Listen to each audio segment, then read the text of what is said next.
Coach Javier Mendez has revealed that Islam Makhachev is currently walking around at a solid 191 pounds ahead of UFC 322, showing that the lightweight champion has packed on some serious size. In a recent interview with Red Corner MMA, Mendez shared how impressed he was with Islam's physical condition when he arrived at training camp. According to Mendez, he hadn't seen Islam until 3 weeks into camp, and at first, he thought Islam might look smaller compared to his upcoming opponent, JDM. But the moment Islam walked in, the coach was surprised. Mendez admitted he expected a size difference, but instead, he saw a fighter who had clearly been putting in the work. He said, "When he came in, I looked at him and thought he might be undersized. But once I saw him up close, I said, wow, his strength and conditioning coach really put him on the right program."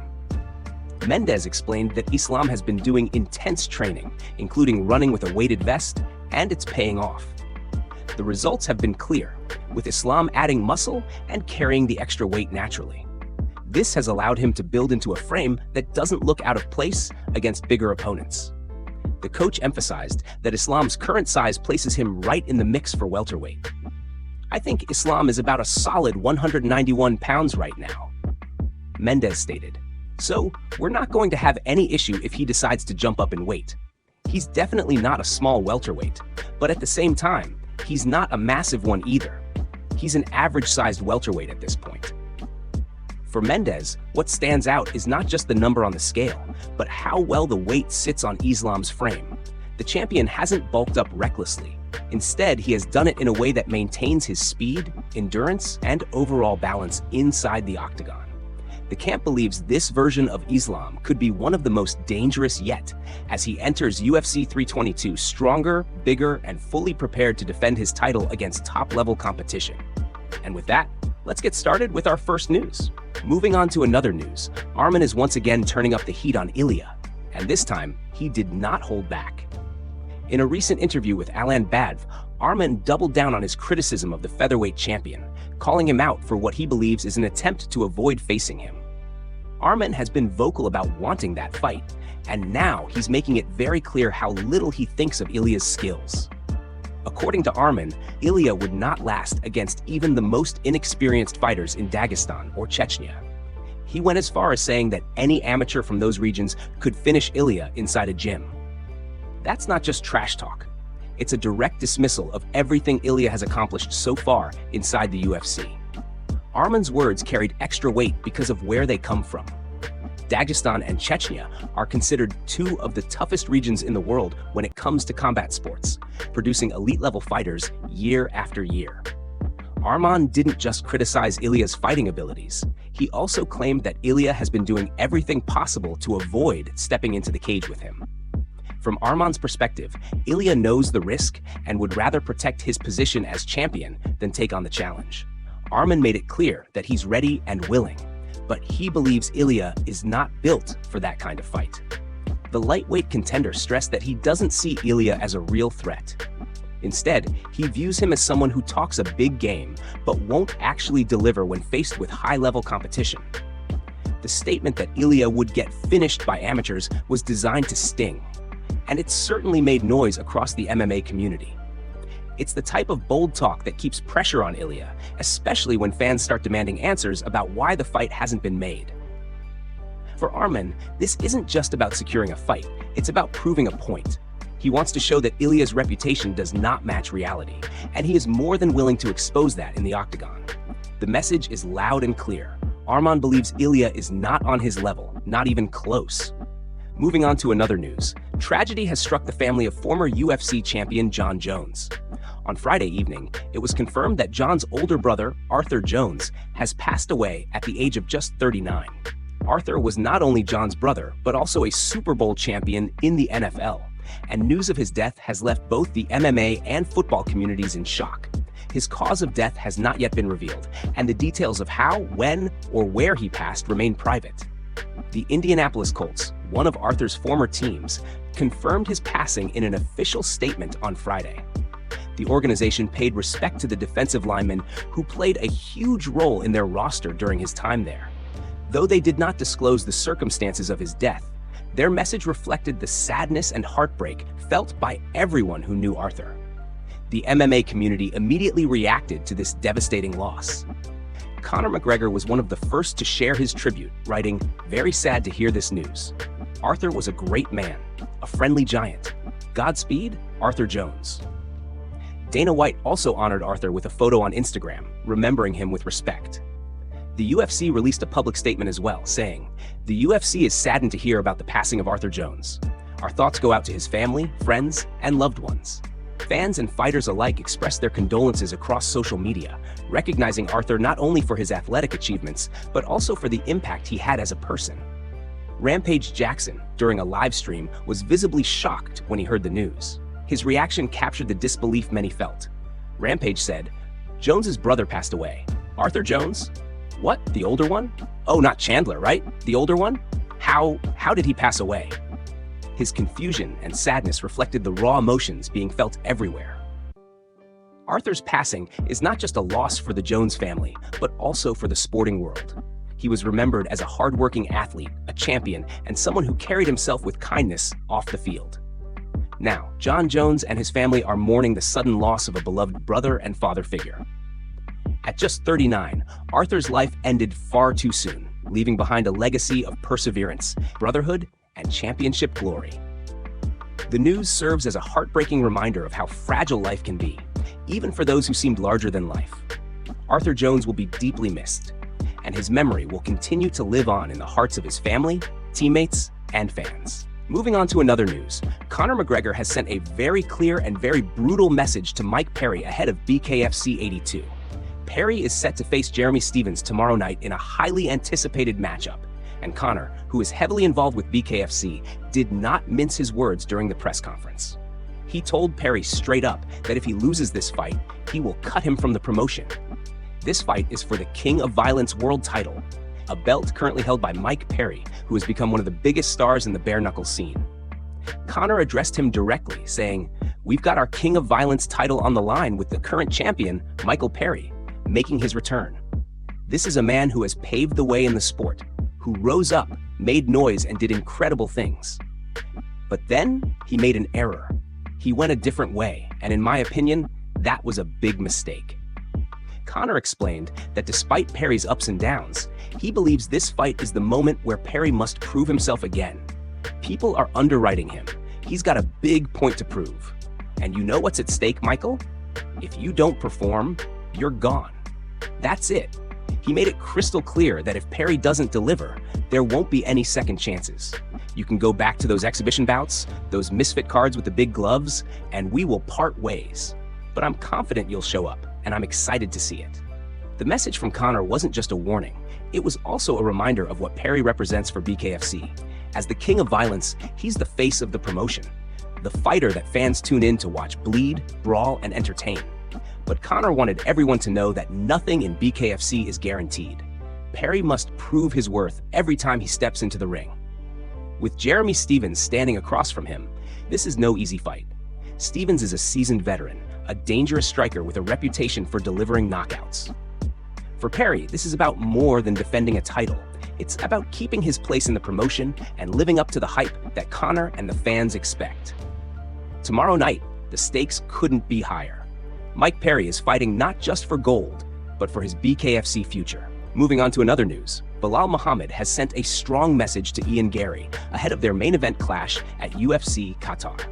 Just last week, Dana White officially announced that Belal will face Garry on November 22nd, and now the Chicago native has spoken out with a fiery warning for his young opponent.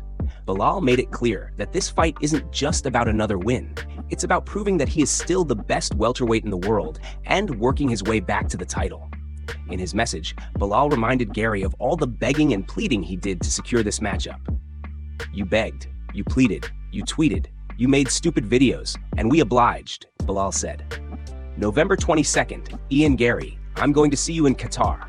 Let's see if you can back up all that talk." Belal didn't stop there. He called Garry cocky and overconfident, pointing out that while Garry is proud of having only one loss on his record, the reality is different when facing an opponent like him. "You've never been in a cage with anybody like me. You've never seen anybody like me," Belal continued. And on November 22nd, you're going to be broken like you've never been broken before. The veteran contender reminded everyone that Garry has already shown weaknesses in past fights, particularly on the ground, and insisted that this time he would finish the job.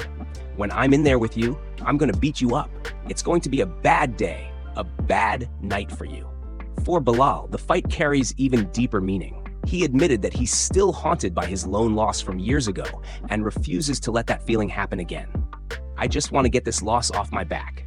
I need to get back on the right side. I know I'm the best in the division, and November 22nd, I get to prove it again.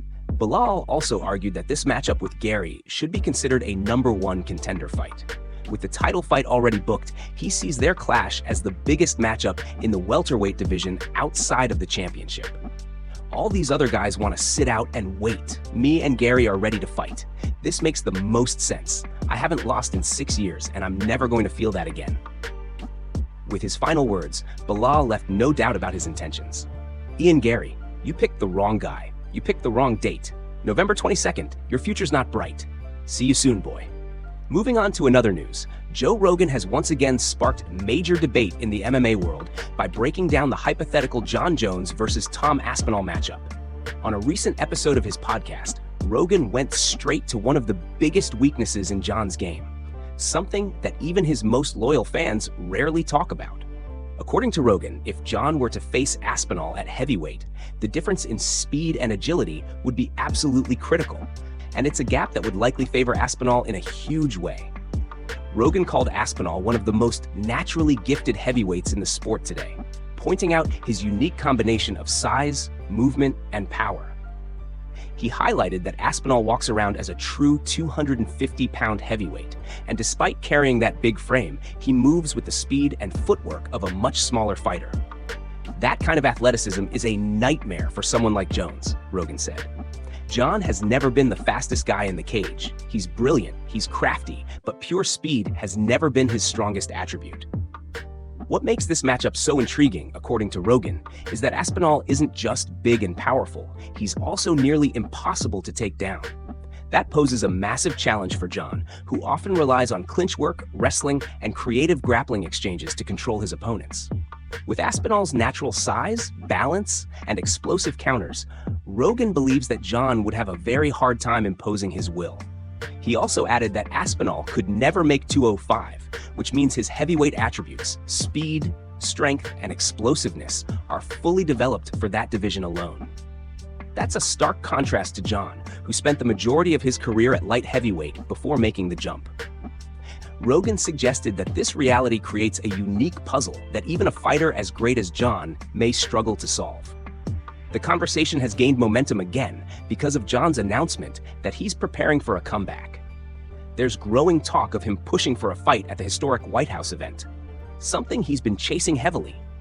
However, in a surprising twist, it seems Dana White is not on board with the idea of Jon fighting Aspinall in that spot.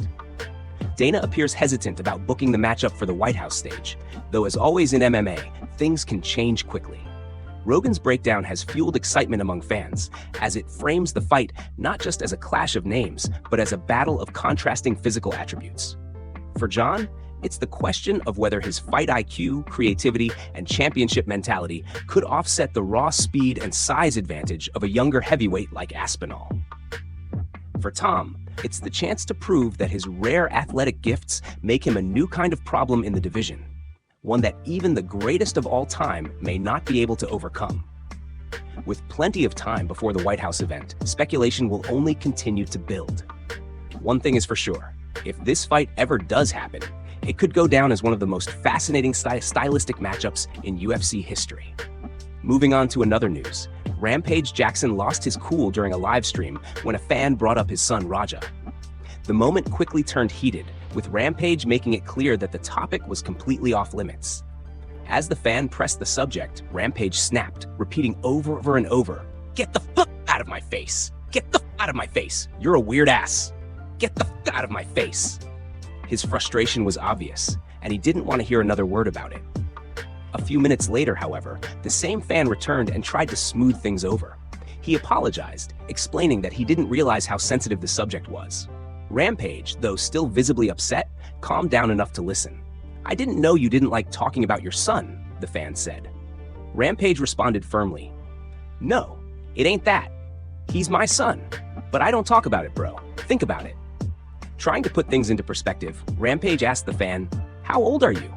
The young man replied, 18. Rampage nodded and said, all right, I don't talk about it. Shut up about it. The fan backed off, acknowledging, I got you. Rampage then reminded him that he was live on stream, stressing that the comment came off as disrespectful in front of everyone watching. Despite the rocky exchange, the situation softened when the fan asked if he could still get a picture. Rampage reluctantly agreed. Huh? Get one. Yeah, you get one. All right, come on. As the two posed for the photo, Rampage made sure to give the fan a lesson about respect. Quit being disrespectful, though, he told him. The fan replied politely, yes, sir. Hey, yes, sir. Rampage then doubled down, saying, you're 18. You're old enough to know that's a touchy subject, right? The fan admitted he hadn't realized, but Rampage pushed back. Well, you should. 18 ain't too young to know. That's a touchy subject. Don't walk up to somebody talking crazy. After the tense moment, Rampage ended the interaction on a calmer note, saying, God bless you, brother. The exchange showed just how raw and emotional Rampage can be when it comes to personal matters, especially his family.